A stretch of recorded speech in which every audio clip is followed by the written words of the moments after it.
Nobody asks this. Did Jesus have a pet? Sounds weird, right? Almost disrespectful.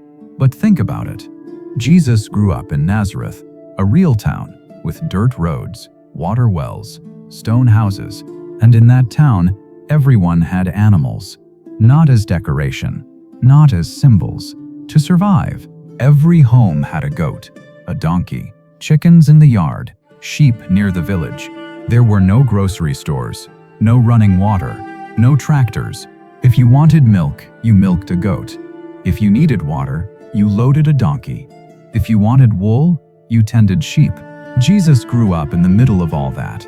And decades later, when he taught, he never stopped mentioning them. He talked about lost sheep, birds that don't sow, foxes with dens, but not like someone who read about them in a book, like someone who knew them, who had seen them up close, touched them, cared for them. So the question isn't just, did he have a pet? It's what animals were part of his daily life. Because when you start following that thread, when you look at the animals he mentions one by one, everything starts to make sense. Let's go back to Nazareth and discover what creatures lived beside him. The first animal in Jesus' story isn't a lion or an eagle, it's a dove. And it shows up before he could even walk.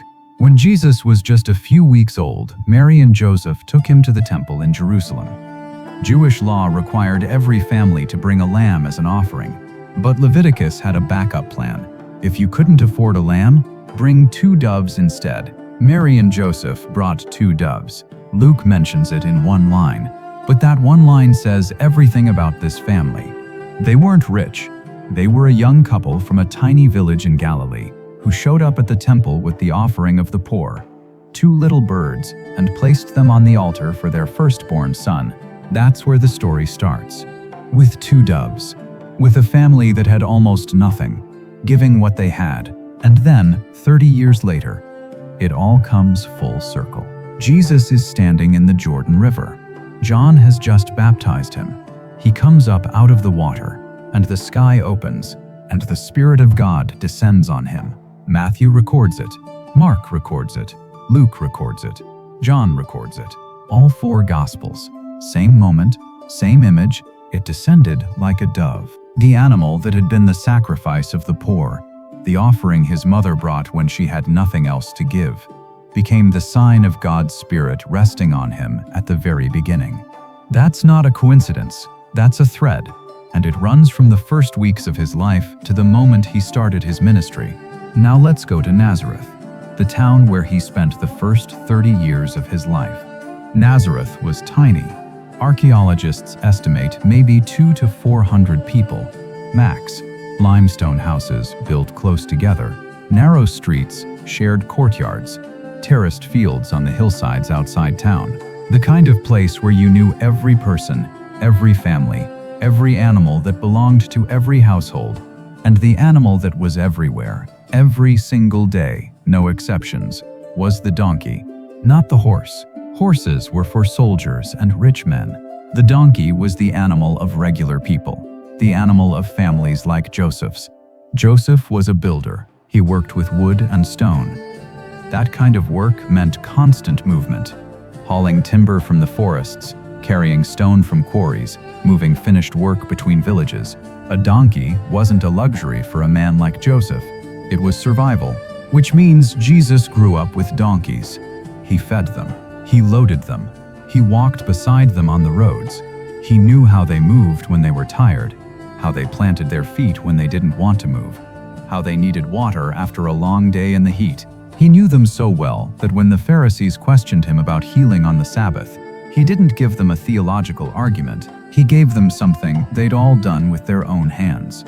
He said, "If one of you has a donkey that falls into a pit on the Sabbath, don't you pull it out right away? Of course you do." Everyone would. Because you knew that animal. You'd fed it that morning. You weren't going to leave it in a pit because of a rule.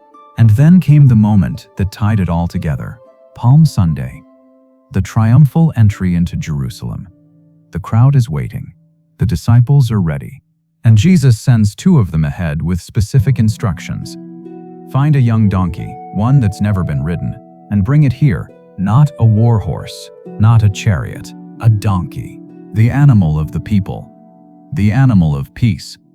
The animal he'd walked beside since he was a boy. He rode into the most important moment of his public life, on the most common animal in Galilee. That was intentional. Everything he did was intentional. If the donkey was Nazareth's work animal, the sheep was its soul. The hills around Nazareth were covered with flocks. Shepherds were part of the landscape, walking the valleys, calling their animals by name, leading them to water in the morning, and bringing them back to the fold at night. It was one of the oldest ways of life in the world, and in Galilee, it was just part of everything. Here's what most people don't know. Shepherds back then knew their sheep individually, not as a flock, not as a mass. One by one, every animal had a name. Every one had a voice the shepherd recognized, and the sheep, surprisingly, knew their shepherd's voice too. They'd follow it through a crowd of other sheep, through noise and confusion, because that voice meant safety. Jesus watched this his entire childhood. He saw shepherds call their animals by name, and watched the sheep lift their heads and come. He watched a good shepherd count his flock at the end of a long day, realize one was missing, and go back out into the dark to find it. Not because it was the most valuable animal, because it was his. And in John 10, standing in the temple in Jerusalem, he looked at the crowd and said, "I am the good shepherd. I know my sheep, and my sheep know me. My sheep hear my voice. I know them, and they follow me." The people listening didn't need commentary. They'd seen it every morning of their lives. But then he said something that went further. He said, "The good shepherd lays down his life for the sheep." A hired hand, he explained, runs when the wolf comes. Because the sheep aren't his, he has nothing to lose. But the shepherd who owns the flock, who knows every animal by name, stays. He stands between the wolf and the sheep, even if it costs him everything. He was describing himself, and he was describing it in the language of something every person in that crowd had seen with their own eyes. Alongside the sheep, almost always, were the goats. In Nazareth, sheep and goats grazed together on the same hillsides, drank from the same streams, were cared for by the same shepherds. They were so mixed together that separating them at the end of the day was a regular, well-practiced task. The shepherd would walk through the flock, directing the sheep to one side and the goats to the other. Jesus used that exact image in Matthew 25 to describe the final judgment. The Son of Man separating the nations like a shepherd separates sheep from goats. It's one of the most serious passages in all the Gospels, and he grounded it in something as everyday as a shepherd's evening routine. But goats were more than a metaphor. They were an everyday presence in every household. Their milk was on the table every morning, richer than cow's milk, made into soft white cheese that was eaten with bread at almost every meal. Their hair was woven into rough fabric for clothing and travel bags. Their skin became the wineskins Jesus mentioned in Luke 5, old wineskins, dried and cracked, unable to stretch to hold something new. He'd held a wineskin in his hands. He knew what happened when something old couldn't contain something new. He turned that experience into one of his most memorable teachings. No one pours new wine into old wineskins. If they do, the skins will burst, the wine will spill, and the wineskins will be ruined. New wine must be poured into new wineskins. It wasn't an abstract metaphor. It was something he'd seen happen. Then there were the oxen, and oxen were serious business. In ancient Galilee, the ox was the engine of survival. Without it, fields didn't get plowed. Without plowed fields, no harvest. Without harvest, no food. Without food, you didn't make it through winter. That direct. Every spring, teams of oxen pulled heavy wooden plows through the hard, rocky limestone soil around Nazareth. It was backbreaking work for the animal and the man guiding it.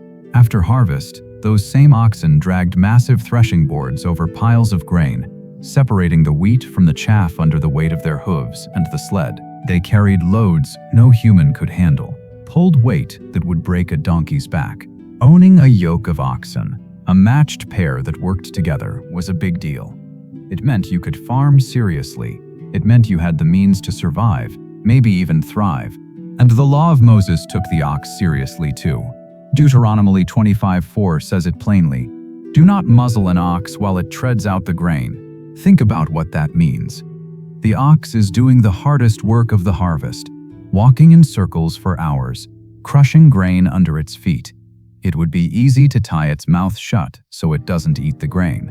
More efficient, but God said no. Even the work animal deserves to eat from the fruit of its own labor. That verse is in the Torah. God put it there, and Jesus remembered it. In Luke 13, he'd just healed a woman who'd been bent over for 18 years, couldn't straighten her back, couldn't look up, couldn't stand fully upright. He healed her on the Sabbath, and the synagogue leader was furious. Healing was work. Work was forbidden on the Sabbath. There are 6 other days in the week. Why couldn't he heal her on one of those? Jesus turned to him, and you can almost hear the edge in his voice, and said, "You hypocrite! Don't each of you untie your ox from the stall on the Sabbath and lead it out to water?" The room went silent. Because of course they did. Every single person in that synagogue untied their ox on Sabbath morning and led it to the trough. Because the animal needed it. Because the Sabbath was about rest, not cruelty. Because you took care of what was in your charge. And if the law allowed you to care for an ox on the Sabbath, to untie it, walk it to water, make sure it was comfortable, how much more should you care for a daughter of Abraham who'd been suffering for 18 years? The argument was over before it started. No one said a word. Now, the birds. Not just the dove, all of them. The sparrows that nested in the cracks of limestone walls and the eaves of houses. The swallows that cut through the evening air in graceful arcs above the village square. The ravens that circled the fields after harvest, scavenging what was left behind. The birds that filled the Nazareth dawn with song, a living alarm clock that woke the village before the sun had fully risen. Jesus noticed them. All of them. In Matthew 6, he's preaching the Sermon on the Mount, one of the most famous speeches in history. He's talking about worry, about anxiety, about the fear of not having enough. And halfway through, he stops, looks up at the sky, points, and says, "Look at the birds of the air. They don't sow or reap or store in barns, and yet your heavenly Father feeds them. Aren't you worth much more than they are?" He wasn't speaking theoretically. He was pointing at real birds, flying overhead, right above the crowd listening to him. He'd watched those birds his whole life, seen them find food without planting crops, seen them survive winter without storehouses, seen them trust that tomorrow would bring what they needed. And then, in Matthew 10:29, he said something even more stunning. "Aren't 2 sparrows sold for a penny? Yet not one of them falls to the ground without your Father knowing." 2 sparrows for a penny, the cheapest thing you could buy in the marketplace. The most disposable, forgettable, insignificant creature in the ancient economy. If you were really poor and needed to offer a sacrifice but couldn't even afford 2 doves, you bought sparrows. Nobody cared about sparrows, except God. Jesus is saying, God's attention is so complete, so total, so relentlessly personal, that not even the smallest, cheapest, most overlooked bird in the entire marketplace falls to the ground without him knowing, without him seeing. And then he drives it home. And then he drives it home. Father wand the Weishenbach. So, don't be afraid. You are worth more than many sparrows. Not just more than one, more than many. You're seen, you're known, you're not forgotten, you're not invisible. He taught the deepest truth about God's care with a bird that cost half a penny. Now here's the question everyone asks. What about dogs and cats? Did Jesus grow up with a dog? Did he have a cat curled up in the corner of the carpenter's shop? Here's the truth. Dogs and cats existed in 1st century Nazareth, but they weren't what we think of today. Dogs were around, but they weren't pets. They were semi-wild scavengers that roamed the streets in packs, eating garbage, fighting over scraps, occasionally biting people. They were considered unclean under Jewish law. You didn't touch them, you didn't bring them into your house, and you definitely didn't let them lick your face. When Jesus mentions dogs in the Gospels, it's never positive. In Matthew 15, a Canaanite woman begs him to heal her daughter, and he says something that sounds shockingly harsh. It's not right to take the children's bread and toss it to the dogs. He's using dogs the way his culture did, as a term for outsiders, for Gentiles, for people who didn't belong to the covenant community of Israel. The woman, brilliantly, turns it around on him. Yes, Lord, but even the dogs eat the crumbs that fall from their master's table. And Jesus, clearly impressed, heals her daughter immediately. In Matthew 7, he warns, "Don't give what is holy to dogs." Again, not talking about golden retrievers, talking about wild, untrustworthy scavengers. Dogs in Jesus' world weren't companions. They were a symbol of everything unclean and outside God's care, which makes it even more striking that in the story of Lazarus and the rich man, Luke 16, the only ones who show the dying beggar any compassion are the dogs. They come and lick his sores, an image of comfort in the middle of total abandonment. Even the unclean can show mercy. Cats are even more invisible. They're not mentioned a single time in the entire Bible, but archaeologists have found evidence of cats in the region. Small, semi-wild mousers that lived on the edges of human settlements and kept the grain storage areas free of rodents. They were tolerated, maybe even appreciated, but they weren't house pets. They didn't have names. They didn't sit in your lap. They were just there. So no, Jesus probably didn't have a pet in the way we think of it today. But that's not the end of the story. Because here's what the Gospels do give us. They give us a man who spent his life watching animals, who paid attention to them, who remembered what he saw and carried those memories for decades, who used them, not as mere illustrations, not as convenient metaphors, but as living things he'd known personally, to explain the most important truths he ever taught. The shepherd, who knows his sheep by name, the hen protecting her chicks, the sparrow that falls and is seen, the donkey that carries, the dove that descends, the ox that deserves to eat while it works, the goats that give everything they have to keep a family alive. These weren't images he invented. They weren't stories he made up. They were things he'd seen with his own eyes, in his own town, on his own roads. From the time he was a boy, he grew up in a world where animals weren't separate from life. They were woven into it. They were in the streets, in the fields, in the sky above his head, in the courtyard outside his door, and he noticed every one of them. Maybe that's the most human thing about him, the most real, the most tangible, the most relatable. He didn't move through the world without seeing the small things. He saw them. He remembered them. He found God in them, even in a sparrow, even in the one that fell. If this gave you a new way of seeing Jesus, not just as a teacher or a savior, but as a man who lived a real life in a real place, surrounded by real animals he knew, watched, and never forgot, share it with someone who needs to see him that way. And if you want to keep exploring these stories, subscribe to Biblical Steps and turn on notifications. Every week, we go a little deeper. See you next time.